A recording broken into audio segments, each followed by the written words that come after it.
O que nos leva a repetir ações que sabemos serem prejudiciais? Dostoiévski, em Notas do Subsolo, explorou a natureza contraditória do ser humano e sua tendência autodestrutiva. Ele nos apresenta um narrador que, mesmo consciente de suas falhas, persiste em escolhas que o levam ao sofrimento. Essa atração pelo abismo é talvez a essência do vício, uma repetição compulsiva que, ao mesmo tempo que nos destrói, nos seduz. Hoje, em nossa sociedade moderna, o vício tomou formas sutis e complexas. Não se trata apenas de substâncias químicas, mas de comportamentos. Redes sociais, compras, pornografia, jogos. Vivemos em um mundo projetado para capturar nossa atenção e explorar nossas fraquezas, criando ciclos de dependência que nos aprisionam. Carl Jung, ao falar sobre os arquétipos e o inconsciente coletivo, dizia que o vício é uma tentativa desesperada de preencher um vazio espiritual.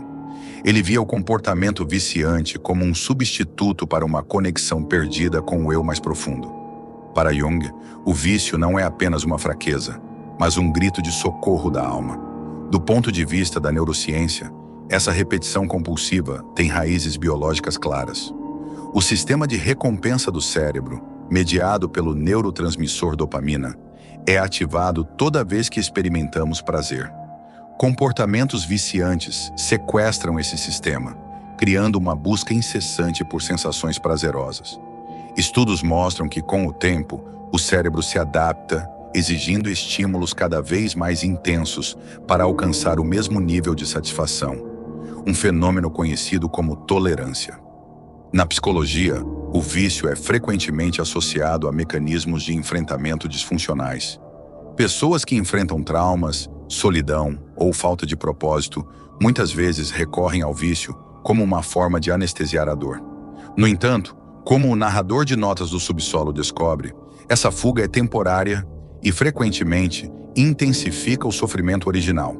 Do ponto de vista filosófico, pensadores como Friedrich Nietzsche e Søren Kierkegaard também tocaram nesse tema.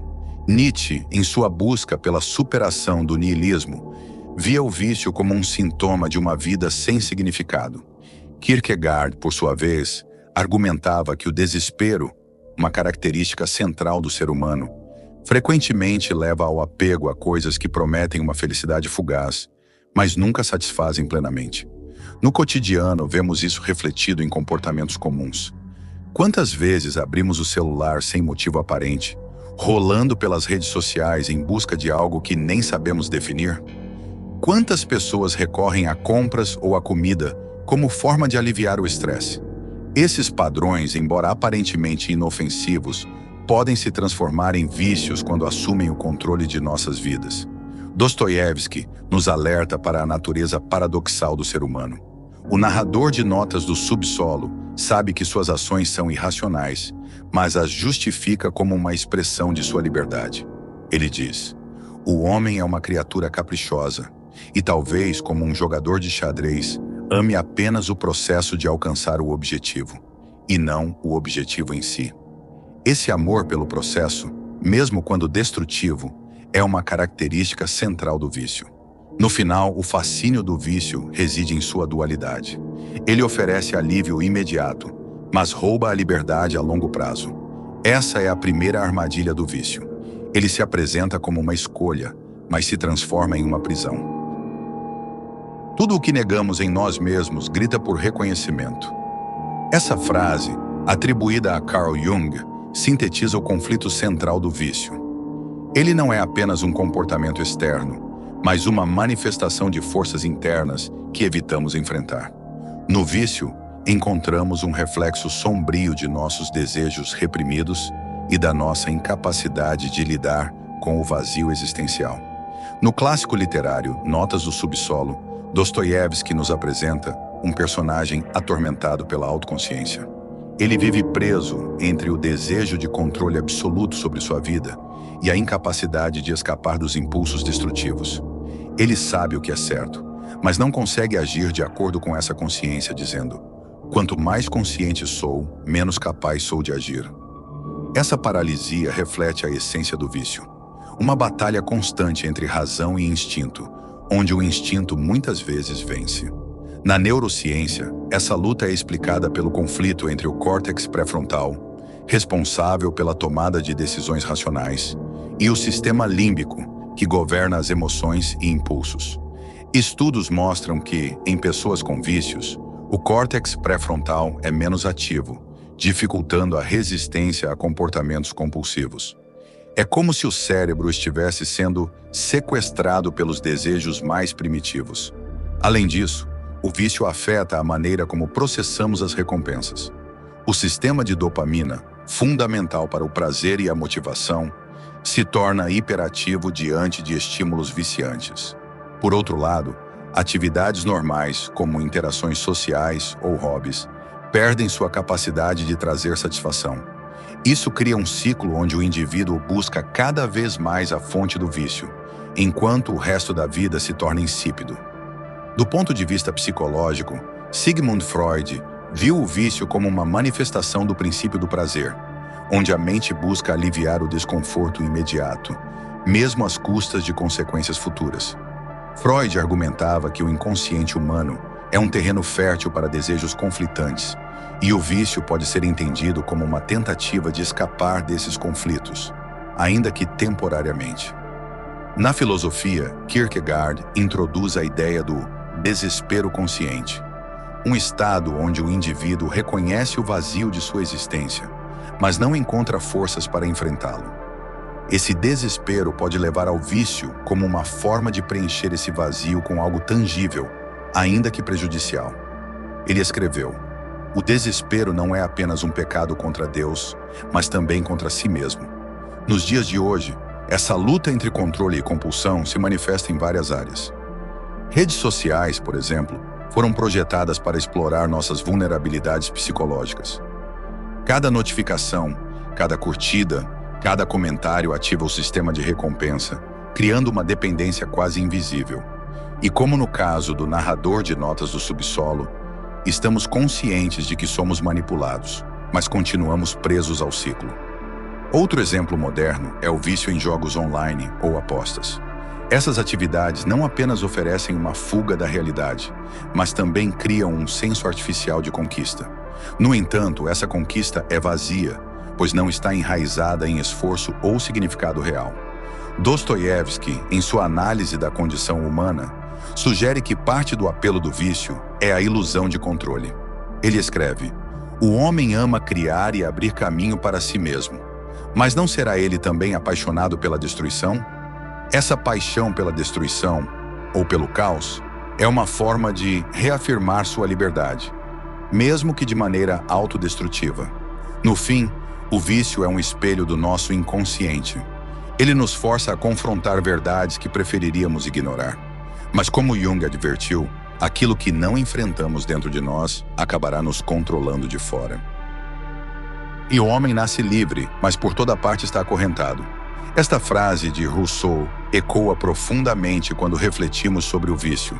Embora nasçamos com o potencial de viver plenamente, frequentemente encontramos formas de nos aprisionar, e o vício é uma das correntes mais difíceis de quebrar. Ele promete liberdade, uma fuga temporária da dor, mas entrega exatamente o oposto: um ciclo de sofrimento e dependência. Dostoiévski, em Notas do Subsolo, descreve o sofrimento como algo paradoxal. O narrador afirma que há uma espécie de prazer no sofrimento, uma satisfação mórbida em reconhecer a própria miséria. Ele escreve: "O sofrimento, afinal, é a única causa da consciência." Isso reflete um aspecto crucial do vício. Ele nos força a confrontar nossa vulnerabilidade, mesmo quando buscamos desesperadamente escapar dela. A neurociência corrobora essa dualidade. Estudos mostram que o cérebro de pessoas com vícios entra em um ciclo de recompensa e punição. Enquanto o comportamento viciante inicialmente ativa o sistema de dopamina, proporcionando prazer, ele também ativa áreas associadas ao estresse e à ansiedade. Essa montanha-russa emocional pode explicar por que algumas pessoas se sentem vivas no meio do caos do vício, mesmo que estejam se autodestruindo. Carl Jung oferece uma perspectiva filosófica sobre esse paradoxo.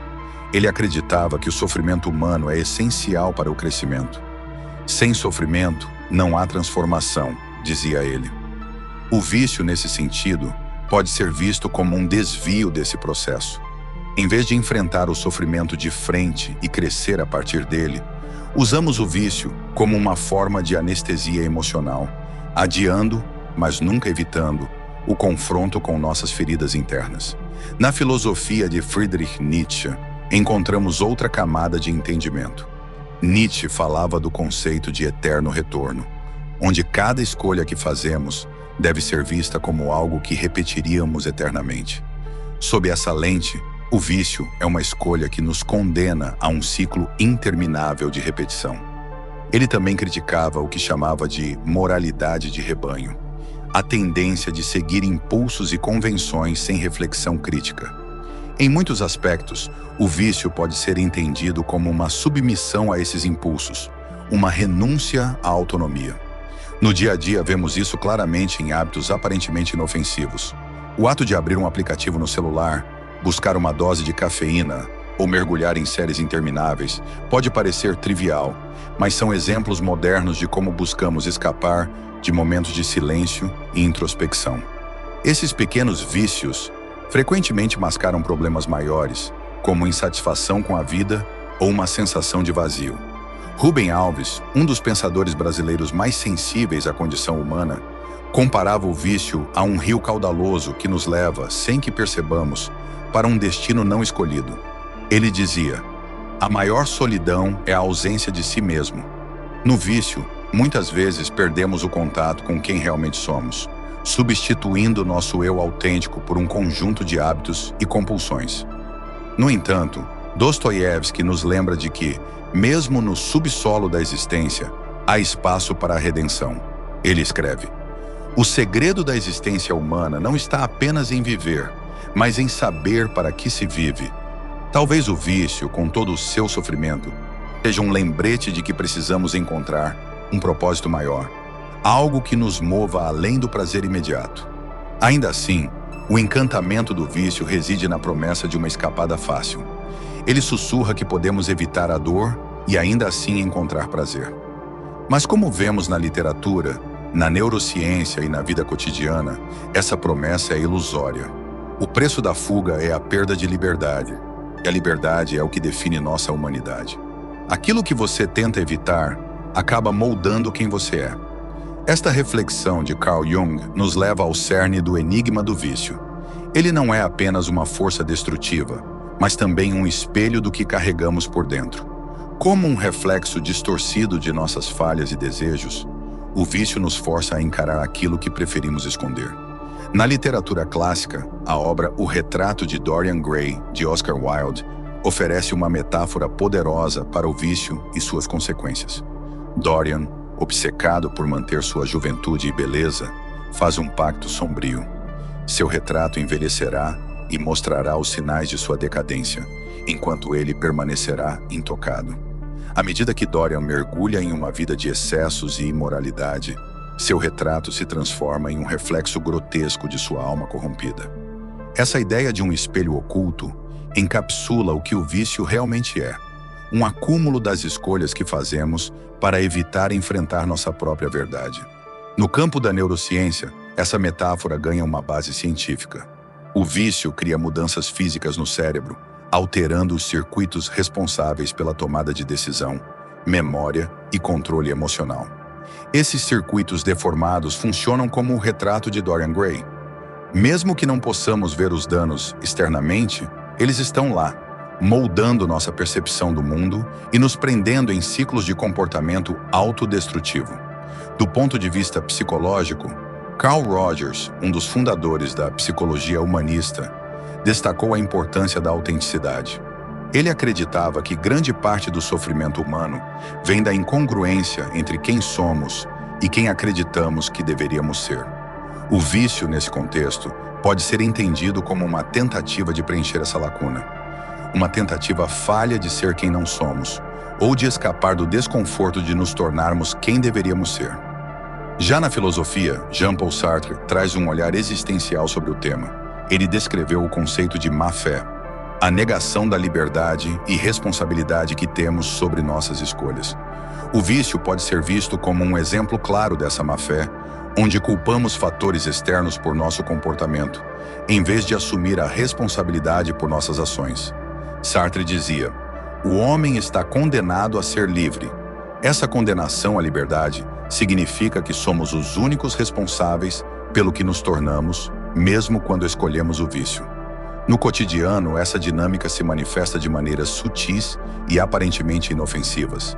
Pense nas vezes em que buscamos distrações, rolar pelo feed das redes sociais, comer compulsivamente ou nos perder em séries, como formas de evitar pensamentos difíceis. Cada pequeno vício é uma escolha, ainda que inconsciente, de evitar o desconforto de estar presente no momento. Rubem Alves oferece uma visão poética sobre o papel do sofrimento nessa jornada. Ele escreve: "A dor é a única sensação que nos torna vivos. Sem ela, seríamos apenas máquinas." Talvez o vício seja, em parte, uma forma de fugir da dor, mas ao mesmo tempo, ele nos lembra de que estamos vivos, nos forçando a enfrentar nossas limitações humanas. Dorian Gray, no final de sua história, é consumido pela própria criação. Ele destrói o retrato, mas ao fazer isso, destrói a si mesmo. Este é o destino final do vício, quando não é confrontado. Ele nos consome por completo. Mas a mensagem de Wilde e de tantas outras reflexões literárias e filosóficas, que a redenção ainda é possível, mesmo que o preço seja alto. No entanto, diferente de soluções rápidas e superficiais, a redenção não pode ser imposta de fora para dentro. Ela deve vir de um reconhecimento profundo daquilo que somos, de nossos medos e falhas. É um processo doloroso, mas como Jung observou, a única forma de sair é atravessando. O vício, ao final, não é apenas um problema individual, mas também um reflexo de nossa sociedade. Vivemos em tempos onde tudo é projetado para viciar, dos algoritmos das redes sociais à publicidade, que nos promete felicidade instantânea. Mas como vimos, a busca por prazer imediato tem um custo alto. Nossa liberdade, nossa autenticidade e, em última instância, nossa humanidade. O homem não pode se redimir sem antes encarar seu próprio inferno. Carl Jung. É um lembrete de que, por mais dolorosa que seja a jornada, só ao encarar nossos próprios demônios podemos encontrar a verdadeira liberdade.